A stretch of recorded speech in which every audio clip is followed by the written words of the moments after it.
శేఖర్ కమ్ముల దర్శకత్వంలో తెరకెక్కిన pan India emotional drama Kubera సినిమాకు అన్ని వర్గాల ప్రేక్షకుల నుంచి అద్భుతమైన రెస్పాన్స్ వస్తోంది. టాలీవుడ్ స్టార్ నాగార్జున, కోలీవుడ్ నటుడు ధనుష్, నేషనల్ క్రష్ రష్మిక మందన్న వంటి త్రయం ఈ సినిమాలో ప్రధాన పాత్రల్లో నటించడంతో ఫస్ట్ లుక్ నుంచి రిలీజ్ వరకు భారీ బజ్ నెలకొంది. అదే హైప్ బాక్సాఫీస్ వద్ద కలెక్షన్ల రూపంలోకి మారింది.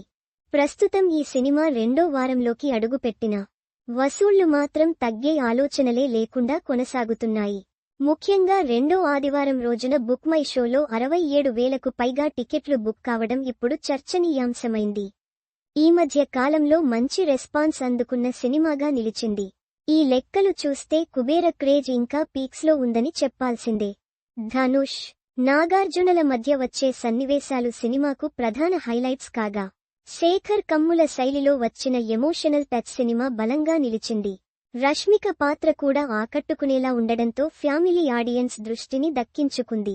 పాటలు, నేపథ్య సంగీతం పరంగా దేవిశ్రీ ప్రసాద్ తన మ్యూజిక్తో మరోసారి మ్యాజిక్ చేశాడు.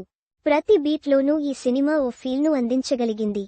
తెలుగు రాష్ట్రాల్లో ఈ సినిమా బాక్సాఫీస్ వద్ద ఇప్పటివరకు దాదాపు 123 కోట్ల గ్రాస్ను దాటి ట్రేడ్ వర్గాలను ఆశ్చర్యపరిచింది. తమిళంలో ఫలితం తక్కువగా ఉన్నా తెలుగు వెర్షన్ సెన్సేషనల్ హిట్గా నిలుస్తోంది.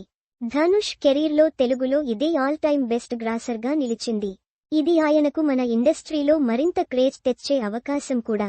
ఇక ప్రస్తుత ట్రెండ్ చూస్తే కుబేర మూవీ లాంగ్ రన్లో మరో 10-15 కోట్ల వరకు అదనంగా రాబట్టే అవకాశముంది.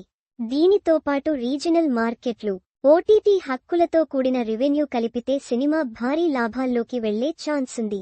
ఈ సక్సెస్తో శేఖర్ కమ్ముల పాన్ ఇండియా లెవెల్లో తన స్థాయిని మరోసారి నిరూపించుకున్నాడు. ఇక రెండో వారం కూడా కుబేర సినిమా దూకుడు తగ్గకుండా ముందుకు సాగుతుండడం ట్రేడ్ వర్గాల్లో సంతోషాన్ని రేపుతోంది.